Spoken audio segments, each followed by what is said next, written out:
What up, what up, what up? Hey, everybody, hope you're doing well.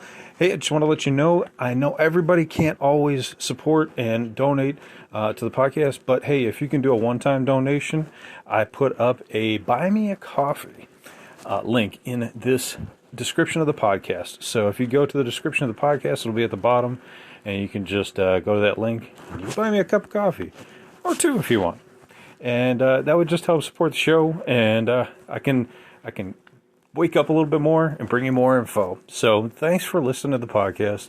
If you can donate, that would be much appreciated. And let's get on to the show.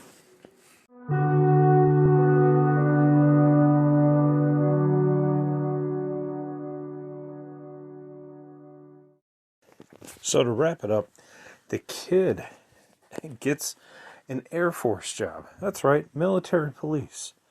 And guess where he ends up? That's right. Nellis Air Force Base. Area 51. And he hears a story from one of these top officers who just happens to state, hey, back in the day, we did have an alien escape. We had to shoot it dead. Rumor has it, he killed an innocent civilian. The kid says, yeah, I know all about it. It was my dad. So just think about that. Very interesting story. Comes full circle. Kid becomes Air Force, Security Force, military police. And the rest is history. So I hope you enjoyed the podcast. Hopefully it gives you something to think about. And again, we're always learning more and more stories as we go along. So take care of yourselves tonight. Take care of your mental health, your spiritual health, your physical health. Follow through on your hobbies and your goals and your dreams. And as always, continue to question the universe around you. Until next time, guys, take care. Lockdown Universe out. What up, what up, what up? Welcome back to Lockdown Universe, some of the bizarre, peculiar, and unheard of stories of UFO legend and paranormal lore. Welcome back, welcome back. Happy to be back. Hopefully you guys are doing excellent and taking care of yourselves. So today we're going to kind of go down the rabbit hole and talk about a woman who had her husband beaten and eaten to death by a Quataloid. You might say, dear Lockdown Universe, what are you talking about? What is a Quataloid? I've never heard of such a creature, and you're making stuff up. I'm not. This information comes to us from Richard Doty, a former Air Force Office of Special Investigations officer. And he tells us all about this story. So basically, imagine this. This is you. You're going out for a nice camping trip with your family, right? You might have your snacks packed. You got your car packed.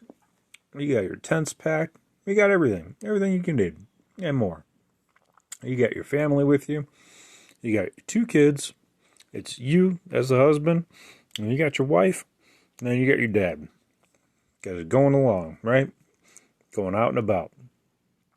And you're like, okay, we're going to go camping. We're going to go camping by Area 51, apparently. Because apparently there's a camping site right next to Area 51.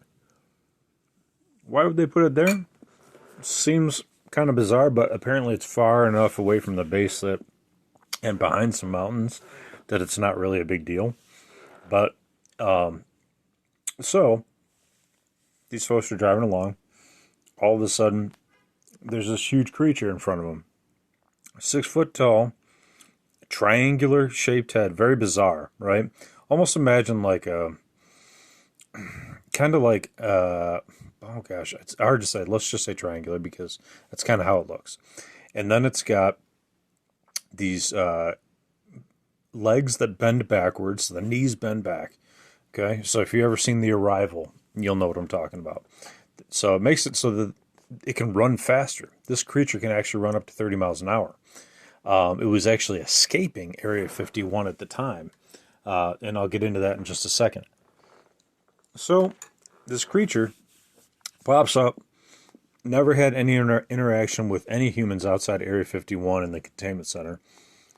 And it sees this guy, or this family pulls up, and it's like right in the middle of the road. They stop. It's like deer in headlights. It stops. The guy gets out of the car. He's like, "What the hell? What are you about?" And the creature doesn't know what this guy's intentions are. Maybe he's trying to recapture him. So this creature literally smashes this dude with his arm, and then they believe that he started eating him. So it's crazy, right? So I guess maybe he really wanted to make sure that this this guy wasn't gonna try to bring him back to Area 51. So takes off. The wife jumps in the driver's seat, takes off with her kids because that's her main concern. Her children. Takes off. This creature starts following them, starts chasing them down the road. They're like, holy shit. But luckily, they got away, and they were able to go to the police station. This woman is freaking out, telling the police officers this monster ate my husband. This monster destroyed my husband, beat him up. And they're like, what? Maybe it was a, deformed animal or something like that. And a lot of different agencies would get involved with this, It's not just like the sheriff's office, but like in a situation like that, it might be like the game and, gaming board. I'm sorry, not the gaming board, but the game and wildlife. And these folks will, ask you what you saw. Was it a cougar? Was it a mountain lion? Was it, what was it? And this woman described it. It was like a monster. The thing about the Quataloids, it's weird, right? It's a weird name. I've never heard of it. But they can create their own food. So they have these like big balls that are dispensed out of a hole in their hip. And they eat it. So they're actually self-sustaining. So that's what kind of distinguishes it from a lot of different things, right? These huge holes in the hip, and then this huge triangular head, and the fact that it's like over 6 feet tall, and it's bipedal, its legs bent backwards, and this thing had escaped. Now,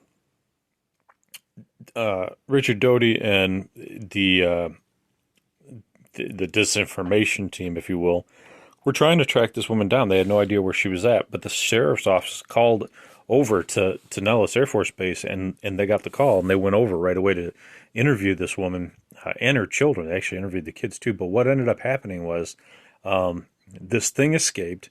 They were trying to contain it. It got outside of their containment area. They thought they had a perimeter set big enough with enough troops.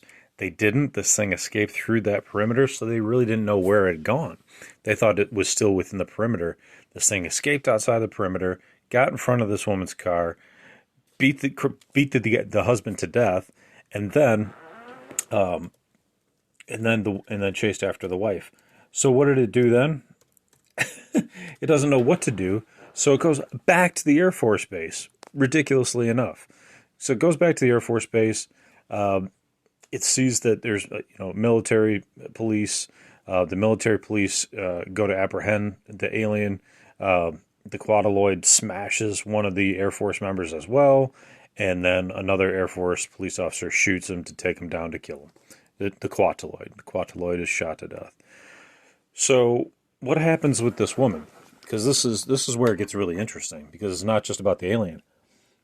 Alien's cool and all, but this woman has these two children now and a dead husband to deal with. So how does she live her life? What's the explanation?